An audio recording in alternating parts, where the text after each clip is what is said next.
Donc ici, dans cette vidéo, on va voir comment scraper des prospects qualifiés sur Facebook grâce, encore une fois, aux opérateurs booléens sur Google. Si vous avez regardé la vidéo précédente où je vous explique comment scraper sur LinkedIn, je vous ai introduit au début de la vidéo les différentes spécificités qu'on peut retrouver, que ce soit sur LinkedIn ou que ce soit sur Facebook. Et je parlais plus précisément des secteurs d'activité. En fait, il y a certains secteurs d'activité qu'on va retrouver sur LinkedIn et qu'on va pas retrouver sur Facebook, ou il y a certains secteurs d'activité où il va y avoir plus de résultats sur LinkedIn que sur Facebook ou vice-versa. Ou alors aussi quelque chose, et c'est ça qu'on doit faire attention, c'est la dénomination. Donc, par exemple, il y a certains secteurs d'activité qui vont s'appeler d'une certaine manière sur LinkedIn et que sur Facebook, ils vont s'appeler d'une autre manière. Alors, je vais vous donner un cas d'étude qui, pour moi, j'irai chercher, je scraperai à 100% plus Facebook que LinkedIn. C'est par exemple les boutiques de mode. Alors, les boutiques de mode, clairement, elles sont présentes sur Facebook, peut-être sur LinkedIn, mais certainement moins. Et le cas d'ici, c'est par exemple une agence web qui veut vendre du site e-commerce et donc ils veulent contacter des boutiques de mode. D'accord? Donc la première chose à faire, c'est de se demander c'est quoi le nom du secteur dans lequel est rangé en fait toutes les pages des boutiques de mode sur Facebook. Donc ce que je vais faire, c'est que je vais prendre boutique de mode Charleroi et je vais chercher donc une boutique par exemple ici, je vois boutique MDA et je vais regarder s'il y a une page Facebook. Je vais aller sur sa page pour essayer de voir. Alors, je connais pas la boutique MDA, je ne lui fais pas de la publicité. Euh,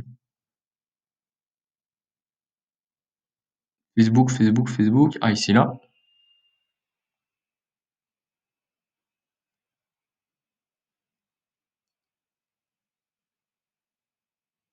Donc voilà. Ah, super. Donc ici, on a en fait euh, la catégorie. Donc c'est la catégorie, donc le secteur d'activité de cette page-là, c'est magasin de vêtements pour femmes. Donc on fait copier, on retourne sur Google et ce qu'on va faire c'est que je vais mettre site de .facebook.com. Alors contrairement à LinkedIn où on devait mettre l'extension nationale donc .be.fr, c'est pas le cas sur Facebook. Et donc je vais mettre le secteur d'activité et puis je vais dire que je veux en Belgique. Vous pourriez le faire dans votre pays hein, si vous n'êtes pas en Belgique. Je fais Enter et là je vais avoir 3150 résultats. Euh, alors je trouve ça peu. Je vais regarder un petit peu vêtements pour femmes, vêtements pour femmes. Je vais peut-être réduire pour femmes. Je vais peut-être juste laisser parce qu'au final on pourrait vendre un site e-commerce à une boutique autre que pour femmes. Ah ouais, 44 000 résultats. Ouais, ça me paraît déjà beaucoup plus logique. Et donc ici, vous voyez qu'on a bien des résultats donc qui remontent de Facebook, que ce sont des magasins de vêtements et au final, ils rajoutent même féminin à côté parfois, féminin, ouais. Alors on est bien en Belgique, Belgique, Neuchâtel, ouais, c'est dans le sud, Waterloo près de Bruxelles, donc on est bien là. Et moi, l'idée, évidemment, c'est, bon, là, je pourrais déjà scraper et les contacter sur Facebook, mais l'idée, c'est évidemment de les contacter par email. Et donc, ce que je vais faire, c'est que je vais rechercher leur email. Alors, je vais mettre un gmail.com. Je mets chaque fois Gmail, hein, mais ça pourrait très bien être Outlook ou Live ou. Par contre, ce ne sont que des emails. En Gmail, Outlook, etc., dites personnelles, mais il y a énormément de magasins qui n'ont qu'une page Facebook, qui n'ont pas de site internet et donc qui n'ont pas forcément de d'email professionnel. Donc c'est hyper pertinent de faire ça. Et même comme je vous disais, ça je l'ai dit en introduction du module, côté RGPD, vous pouvez relire, j'ai mis une petite note à ce niveau-là. Donc là, Enter, et on a quand même 1200 contacts. Donc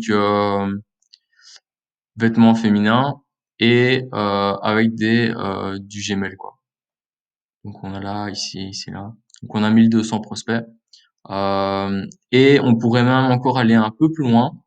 Là, par exemple, ici, je vois appeler. Donc là, ça veut dire qu'il y a un numéro de téléphone sur la page. Je pourrais en fait rajouter ici end, entre guillemets, plus 32. Donc en fait, l'indicatif du téléphone en Belgique, enter. Et là, j'ai 31 résultats avec l'adresse email plus le numéro de téléphone. Boutique Todin Style. Euh, donc voilà. Juste une petite précision, si j'enlève les numéros de téléphone, donc on avait 1200 résultats. Comme je l'ai dit pour LinkedIn, euh, Google limite en fait à 300 résultats. Donc libre à vous de spécifier pour faire descendre les résultats, pour après euh, pouvoir avoir scraper plus de résultats au final. Donc je pourrais mettre par exemple Bruxelles, ça, je diminue le résultat, donc je suis à 436. Donc là, je peux déjà avoir 436 emails. Et puis, je pourrais mettre Charleroi, par exemple, ou d'autres villes, et continuer à scraper pour justement faire grossir votre base de prospects qualifiés avec des emails, plus le nom de la boutique, etc., quoi. Donc voilà pour Facebook. Alors évidemment ici c'est le cas d'étude sur les vêtements, mais vous pouvez très bien faire ça pour toutes les catégories, tous les secteurs d'activité que vous voulez, pour tous les pays, pour toutes les villes, avec des emails, des numéros de téléphone. Donc vraiment c'est libre à votre imagination, libre à votre secteur d'activité, libre à votre persona, à ce que vous faites. Euh, donc voilà pour la vidéo sur comment scraper sur Facebook. La prochaine vidéo, ça va être sur Instagram, je pense. Instagram ou Twitter, oui, ça va être sur Instagram. Et là aussi, je vous montrerai donc un cas d'étude propre à Instagram. Et vous pourrez voir donc comment faire.